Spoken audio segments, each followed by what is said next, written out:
Hi there. I thought I'd give you another update. It's been a long time really since I gave you the last one. So it is the beginning of September. I came back from Russia on around, I don't know, 10th or 12th of April. So April, May, June, July, August, beginning of September. So at least sort of five and a bit months, I think. And the important bit of news is that I've just started working again as a teacher. So the summer holidays were a useful period because I had 6 weeks off to help with the recovery that where I genuinely had that time off. And then I am now beginning a phased return to school, which takes place over a month. Now I work, my normal hours are 4 days a week. I don't work the full 5 days because I do writing and other stuff on a Friday, but I work Monday to Thursday. So if you call that 4 days, my 100%, over the course of the month, so I've just started back at 50% of my time, and that will work out to 100% of those 4 days over a month. That's been really sort of, it's good of occupational, the occupational therapists involved with the county council where I am at, have worked to negotiate that on my behalf. The school are really supportive. It's all fantastic. So the question is, how are my symptoms from the moment of my treatment to now, and what am I expecting going back to work with regard to my symptoms? So the last couple of videos I've broadly said the same thing, which is I'm fine, I'm doing all right, and things haven't particularly changed. And broadly speaking, I think this update is about the same. My symptoms are no better or no worse than when I previously spoke to you.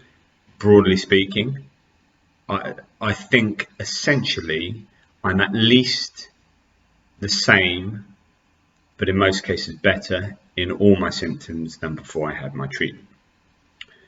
So what we can conclude is probably that the treatment has worked, at least so far. And the big question is, how long will that maintain for? So I have my MRI booked for Moscow in October, end of October, so that's about 2 months. The reason I'm choosing to go back to Moscow to have an MRI scan, where I could have an MRI scan in Britain, anywhere locally, is that I want the same machine to give me a like-for-like comparison. It's really important that that happens because just before I went for my treatment, I had an MRI scan where they found 3 lesions on my brain and spinal cord locally in Winchester, and when I went to Moscow, they gave me an MRI scan with a machine that was twice as powerful in terms of resolution, and they found me to have 11 lesions. So the difference is quite large there. If I was then to have an MRI scan done here and they found, say, 3 lesions again, hey, it looks like I've improved heaps, and in fact, 8 lesions have disappeared. Obviously, that's not the case. So I need to have a like-for-like comparison, which is why I've booked to go back to Moscow to have that. My symptoms, I think, are generally the same. I wonder sometimes, I suppose it's the negative bias we have in us, whether I'm particularly astute to things in the summer. Like I said in the previous couple of videos, the summer heat has been a challenge at times for me, where I've thought, oh, my body's reacting badly, or the treatment hasn't worked. But it's probably the fact that it only takes 1/4 of a degree change in body temperature to throw your MS into a wobbly. That means that I think, surveying my symptoms and everything, I think it was the summer that made me feel like a bit of a dip. I am wondering whether I'm getting these. So what I used to get before my treatment was like fizzing in my brain. It felt like, I don't know really how to explain it, but these kind of altered sensations of prickly sort of fizziness going through my brain, and I'm wondering whether that's slightly coming back. I'm sort of feeling some of that, and I don't know if that's just me returning to how I was, but not being any worse, or the negative bias in me would say, oh, that's the treatment not working, or whatever. Time will tell. I'm fairly confident that I'm in a pretty good place at the moment. My fingers, I was thinking about this the other day, because people often ask me about my fingers, because that was the first symptom really that I recognised, and that hasn't got any better at all. But actually, I was thinking the other day, they were really quite good, and actually I've noticed my typing has improved. I have, over the last year or so, made, because I do an awful lot of typing for blogging and book writing and editing and whatnot. I do an awful lot of typing, and I just am terrible at making typos and mistakes, so much so that I've been using a lot more voice to text, speech to text applications and whatnot to do my work. Well, actually, I've not been using that a lot recently, because my typing seems to be pretty good. It's not perfect, but massively improved actually, and that's a really good sign that the feeling in my fingers is certainly at times, because it can be a bit up and down depending on temperature and all that, but it seems to be a lot better. So that's really good. Other comparisons are interesting. So this summer, well, a year ago this summer, I was up on the shed roof replacing a bit of felt, and I actually had to get one of my friends to come around and help me, because I was really unstable and infirm and needed a lot of help. I had to get up on that same shed roof to patch up 2 more areas, much larger areas, and I was up there on my own, boshing the felt on without a problem. And that's a really interesting direct comparison. So a year later, after my treatment, I'm able to do physical jobs around the house, or in this case on the shed, far more ably than I was before, and that's a direct comparison, so I'm dead stoked about that. That's really cool. My walking has been improved across the board. I wonder the last couple of days whether I've been a bit more rubbish at walking, a bit more faltery and stumbly. But I don't know.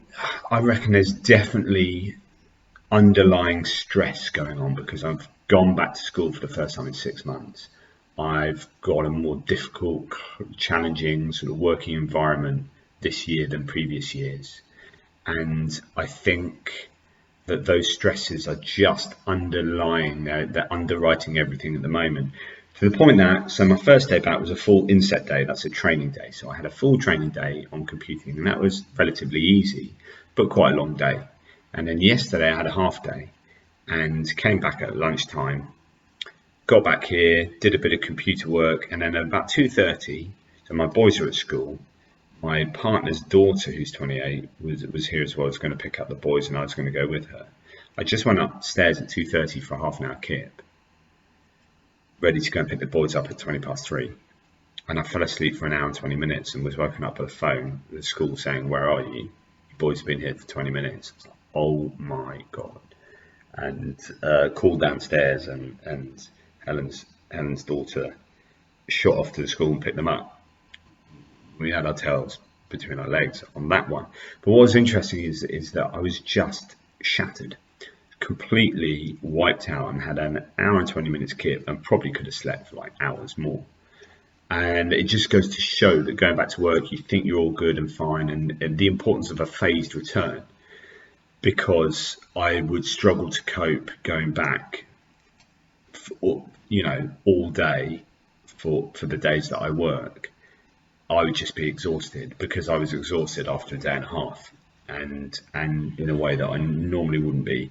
So there's definitely fatigue is going to be my big challenge going back to work. So going back to work is a stressful thing for someone who's been out of work for 6 months in a demanding, very demanding job, and I really feel that probably stress of teaching, it would have been one of the triggers for my MS anyway. I enjoy teaching and I don't really register stress.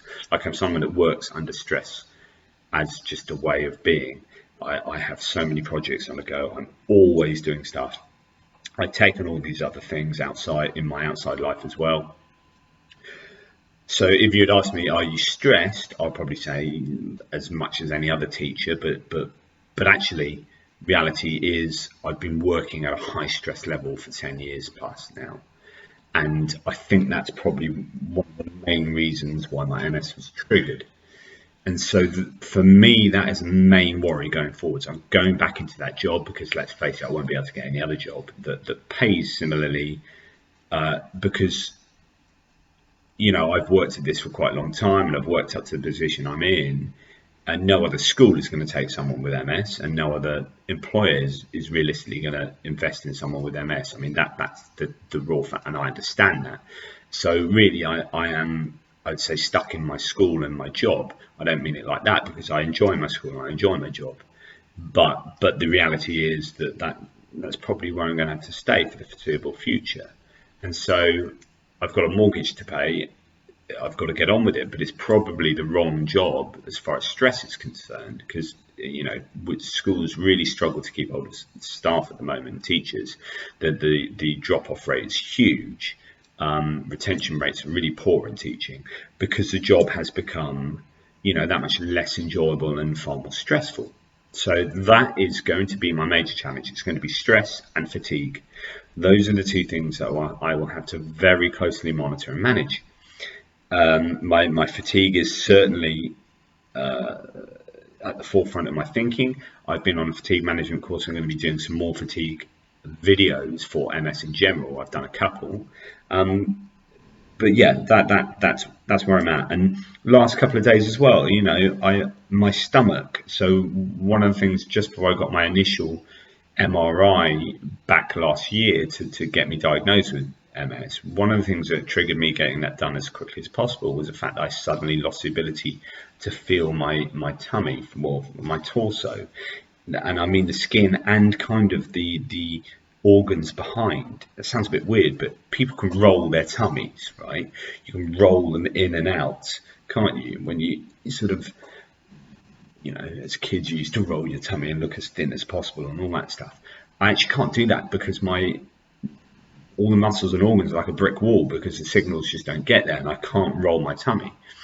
And that got marginally better with my treatment. That is something that in the last week, less than a week actually, probably 4 days, has returned quite a bit, to the point where I think, oh, that is a little bit worse. And I wonder if that's connected to stress as well, rather than anything else like treatment not working. So it's really difficult to try and unpick the up and downness of certain symptoms and what's causing that, because of course I'm still in the process of, or in the time frame of the HSCT roller coaster. So for a year after you have your treatment, a lot of people go down before they get better again. Am I experiencing those ups and downs of HSCT? And in all likelihood, yes, rather than being depressive and saying, oh, the treatment's not working. My symptoms are, broadly speaking, still all better, although I'm having ups and downs in little sort of symptoms here and there. To what causes these things, and you know, stress and sleep and fatigue are going to be you know, big contenders. Because I haven't slept last sort of 3 days. I've slept definitely far less. I'm up, you know, 6:15 to go to work, getting to school, and in bed late, just working again late into the evenings, getting planning done. And you know, it's the beginning of the year. I've got absolutely loads to do, and I just need to manage that and be aware of that. But I need to take things easy because I've got my health to look after. You know, this is super important. My sleep hygiene definitely needs to, I've said this for months, right? My sleep hygiene is terrible. I've always been pretty nocturnal. And now more so than ever, I need to really work hard to make sure that I'm getting to bed early, getting good quality sleep. Something I had noticed, and I don't know if the last week I've been a bit worse actually again, is that getting up to go to the loo in the middle of the night is something that recently, last couple of months, over the summer, it's been fantastic, and I think that's really improved my sleep because I hadn't had to get up. And I don't know whether the Myrbetriq that I'm on, which is the one drug I do take, which is for bladder inflammation. I don't know whether that has been gradually becoming more and more effective, or what. But the last week, again, I've been getting up in the middle of the night to go for a wee, and that is something I'm going to have to look at again. So there are a few little things where I'm thinking, oh, I need to watch that. A little bit worried about that, and that plays on your mind. But again, this could be stress, it could be work, sleep patterns, being upset with stress and nagging anxieties about work and all that kind of stuff. Which isn't me. I'm not an anxious person, but things are different now, and I've got a lot to deal with. In conclusion, it sounds like I'm writing an essay. Things are still good. I'm still confident that the treatment has worked. So many people are saying I'm looking better. I look like my normal self. I'm acting more similarly, and everything like that. So that's fantastic, and they're a good judge of. I can subjectively say how I feel, but I get confused thinking about do I feel that compared to when, and how, trying to quantify on a scale of say 1 to 10 how you feel on all these different symptoms is really subjective, really difficult, and you're never quite sure. You're like, well, did I feel this bad in this thing a year ago? Like on a scale of 1 to 10, what did I feel then, and what do I feel now? And actually, both times, would I be accurate? And is it a fair comparison? All these sort of things. Actually, it's really difficult. When someone else says to you, "You definitely look better than when I saw you last time," then actually, that can only be seen as a positive. And yes, there's going to be elements of me getting better from chemotherapy, which not really to do with MS. Where you lose your hair and then you grow your hair back, and people are, you're looking much better. Well, actually, that's just because I've grown my hair back. That's nothing really to do with the MS. So I do have to tease apart all these different variables and different things. But broadly speaking, I think things are going really, really well. And actually, I'm really positive, even though I don't sound it in certain bits. So that's just because I had these little worries. But I'll try and keep you updated on that, and how things progress, certainly with regard to work, because that is now the big thing. I've had my time of recovery, and now it's back to real life, back to working, long hours in a stressful job. And hopefully I can manage that to keep my health in check. There you go. Any questions or comments, please put them down there in the comments section, and please subscribe to my channel, because that would be awesome. And share this video around, and any of my others, for anyone else who's interested in either MS, progressive MS, or certainly HSCT and recovery from that. Anyway, take care. Speak to you soon.